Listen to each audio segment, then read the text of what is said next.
So a little bit of a start with a confession that I don't really read books anymore. I never was really fond of reading. Instead, I listen to them. I'm a big fan of audiobooks. So many of you know that I go between the three congregations every week, so I'm in the car a lot. But I've also learned to really enjoy it when I'm doing stuff outside, or in today's case, the story I'm going to talk about, I was actually working out, lifting weights. And so I was listening to a book a couple months ago called The Earth Shall Weep, A History of Native America by James Wilson. And I had listened to the UUA Common Read a few years ago, a Native American history of the United States, so I was very familiar with a lot of the stories. So I was sort of only half listening. And I was on chapter 4 doing some sort of arm weights, and this quote stopped me on my tracks, and I literally dropped the weights. It was this: "The grim symmetry of the Wampanoag's fate. Massasoit helps the newcomers to establish themselves in the new continent, and 2 generations later, they expel his descendants in chains to another world." I'm like, whoa.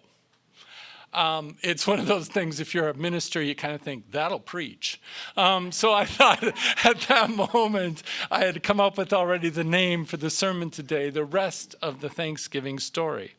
So many of us are familiar with sort of the surroundings of it, but I'm just going to kind of lay the groundwork and walk you through what Wilson talks about in chapter 4 of this book.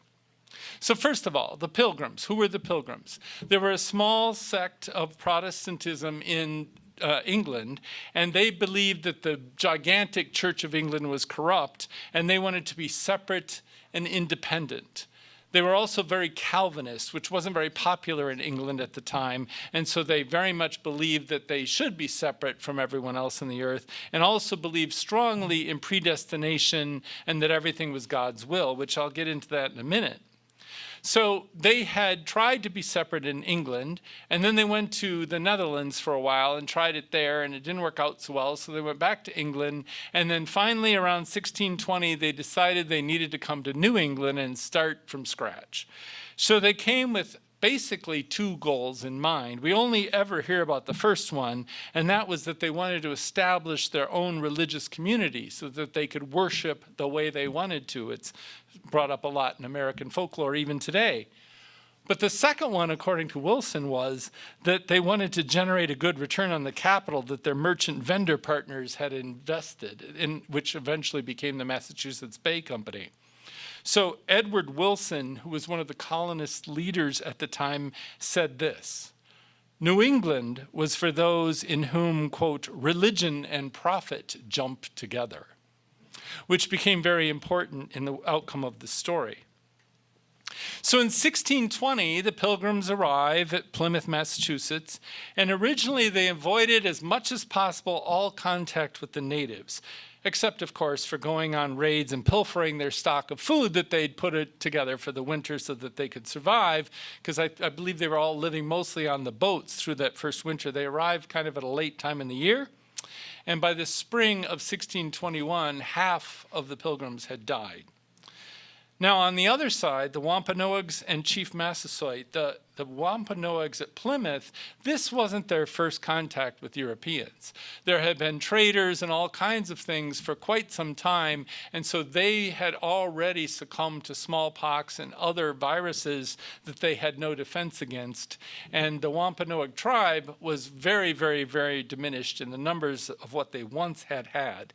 And so Chief Massasoit welcomed the Pilgrims. He made a decision to actually welcome them as, frankly, a way to strengthen his position relative to the tribes in the area. So in 1621, after the harsh winter of 20 and 21, the Wampanoags taught the Pilgrims how to survive, showed them their crops, showed them how to farm in the area. And that first summer, they had supposedly quite a harvest, and so they decided to have a festival that lasted a few days to celebrate it. And this was 1621, which is exactly 400 years ago. And then after that harvest, they said that they created the first formal treaty. And when historians view it, they say actually relative to a lot of the things that have happened between the European settlers and the native tribes, the treaty was actually pretty fair. But the problem was the context within which both peoples viewed it was completely skewed. So the Europeans saw it as the natives were now subjects of the king and subjects of England, and they were subjugated, whereas the natives, every treaty they had made before with other tribes, saw them as equals. So those differences played out over time in very, very tragic ways. So that was 1621. By 1630, so 9 years later, the English had kind of sort of abandoned their treaty. Remember, they had that agreement that they had to be able to pay for this trip. And so they obviously always needed more land. And so they went beyond the original agreements and entered the fertile Connecticut Valley, which brings them, the English, into these frequent skirmishes, with the fierce Pequot tribe. So this brought raids back and forth on each other's settlements for a few years with increasing levels of violence, death, and destruction. And then finally it culminated in 1637 in the spring. So now we're 16 years after the first Thanksgiving. The English finally said enough is enough. And so they were planning this punitive raid in the heart of Pequot territory. Now, apparently, it was so terrible that the lieutenants that were supposed to carry this out only agreed to it, and this is where my jaw dropped on the floor, quote, after the chaplain had sat up all night commending our situation to the Lord. And then Wilson goes on to comment that it seems likely that God was being asked to decide whether the English, his chosen people, of course, could legitimately assist him in clearing their title to America by, for the first time, deliberately exterminating an entire nation. So I'm like, oh, that's fantastic. They got the chaplain involved. So the chaplain said, God's good with it, let's go ahead. So here's what happened. Mystic, Connecticut. It's called the Mystic Massacre. The fighters were on a way. They were doing one of their counter skirmishes with the settlers. And so the population at the time was mostly old men, women, and children with very few weapons. So the English surrounded it, blocked all the exits to it, and set it on fire. And within the space of an hour, it's estimated that 600 to 700 men, women, and children perished. And the quote in the book was, "Thus was God seen in the mount, crushing his proud enemies and the enemies of his people, burning them up in the fire of his wrath and dunging the ground with their flesh. It was the Lord's doings, and it was marvelous in our eyes." That's a quote from a writing of a first-hand account back then. So what happened was this ruthless attack appalled most of the colonists' native allies. This kind of warfare, they had never, the tribes fought each other, but they had some rules of conduct, and they'd never seen or imagined that this was possible. In fact, the virtual extermination then of the Pequot stunned the other Indians of southern New England. This was the strongest tribe in the area, and if the English had the power and the will to utterly destroy them, they realized that they were all in danger.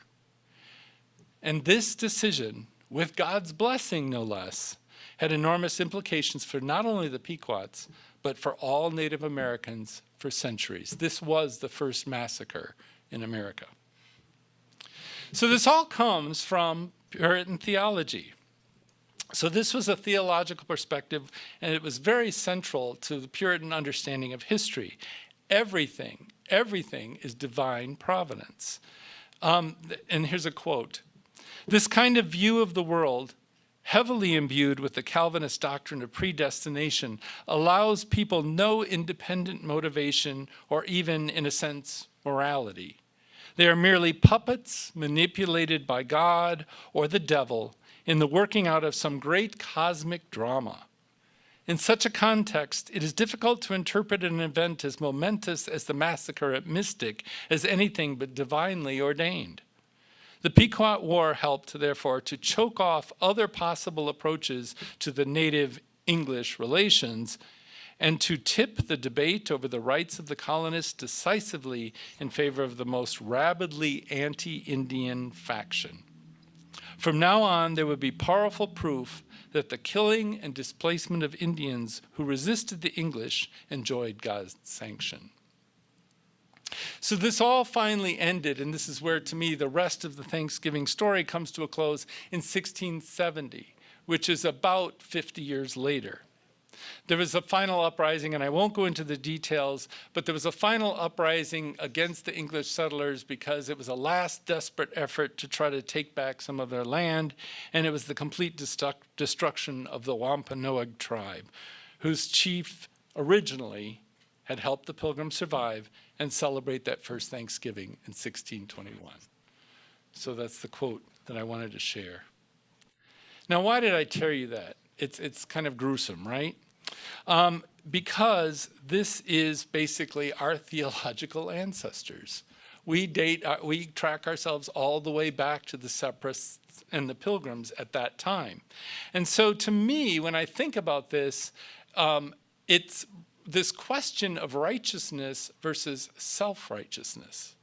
And so there's the Pilgrims, I think, were well intended, especially when they were in England. They saw the corruption of the Church of England, and they wanted to live with the people but not be part of the people. You know, they wanted to be righteous in their morals, and they just couldn't pull it off. So they came to the New World, but they were kind of seduced by this, what in their view was untouched land.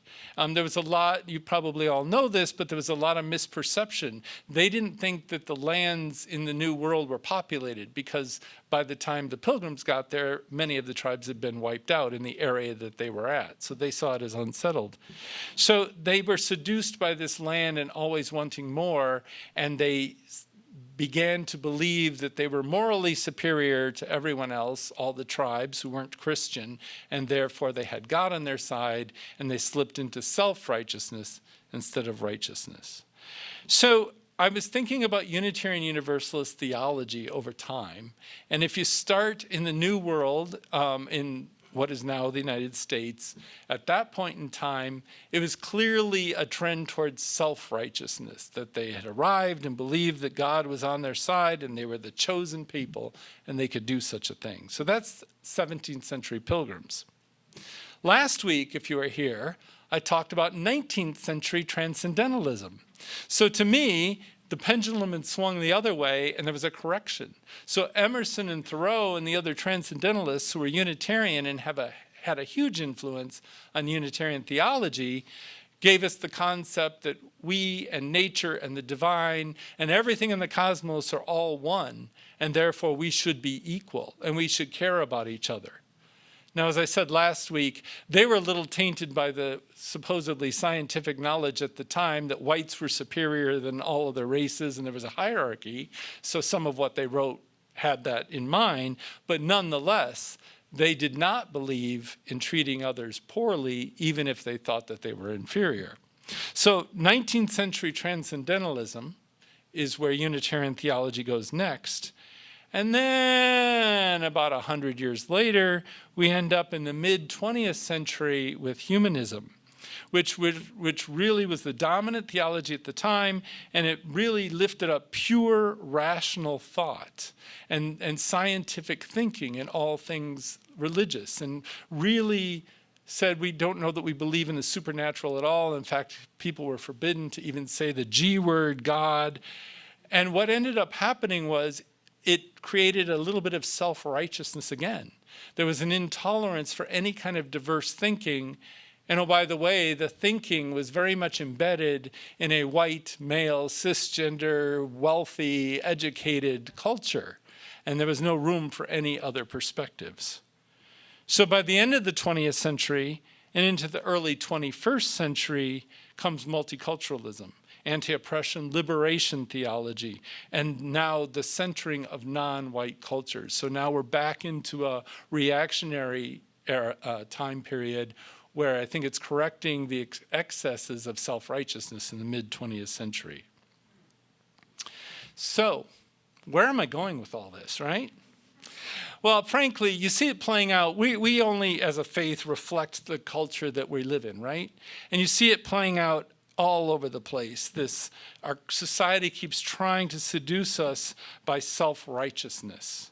Look at the current stalemate in Congress. Both sides have become extremely self-righteous, believing that they are the only side that's right, and some sort of, I don't know that they use the word God anymore. Maybe one side does, the other one just believes that the America is on their side, kind of thing.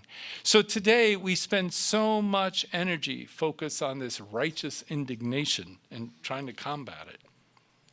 So what I wanted to end with today is not leave you going, oh, ain't it awful, but to tell you that there's this opportunity for us to demonstrate a little bit of a difference and get into this being righteous but not self-righteous. And it's next Sunday during this exact time. We have an opportunity to hear a perspective on outlawing critical race theory. So shorthand for critical race theory is the denial of anything but a whitewashed version of American history, okay? And they are passing laws all over the place. In fact, one has passed the assembly in Wisconsin denying even having the conversation in public schools. So hypothetically, if it was carried out to its most extreme form, I wouldn't even be able to deliver this sermon this morning without getting into trouble. So if you've read the announcements, you probably know what I'm talking about. I'm going to read part of almost all of the announcements so you know what's going on next Sunday. The title is Holding Our History of Democracy Sacred, a Perspective and Opportunity for Dialogue on Critical Race Theory. And the description is this. Unitarian Universalism's fifth principle was born out of our long history of wrestling with controversial and complex issues. It states that we honor the democratic process and the right of conscience, which is the political right to discern what is morally best. Of course, such discernment requires respectful dialogue to thoroughly understand an issue and come to thoughtful conclusions. So next Sunday, we have an incredible opportunity to practice this discernment tradition. We are suspending our regular service, and Open Circle in Fond du Lac is hosting this. So we're suspending the regular service parts of the service and hosting a dialogue on critical race theory. Jeremy Teesfeld, who's the Wisconsin State Assembly member from District 52, Fond du Lac, and chair of the Assembly Committee on Education, will be offering his perspective through a dialogue facilitated by a local political activist, Laura DeGallier. Instead of the usual elements of the service, we're dedicating the entire time to listening and asking questions, and all three congregations are welcome to be involved in this. So, as you reflect on the rest of the Thanksgiving story this Thursday, please reflect on the difference between righteousness and self-righteousness. And then come back next Sunday, ready to prove that Unitarian Universalists can take the moral high ground. Make history by living into our theology of radical equality and opportunity without being self-righteous about it. Blessings to you all this week. And I am so grateful to be a part of this amazing community and history. Amen.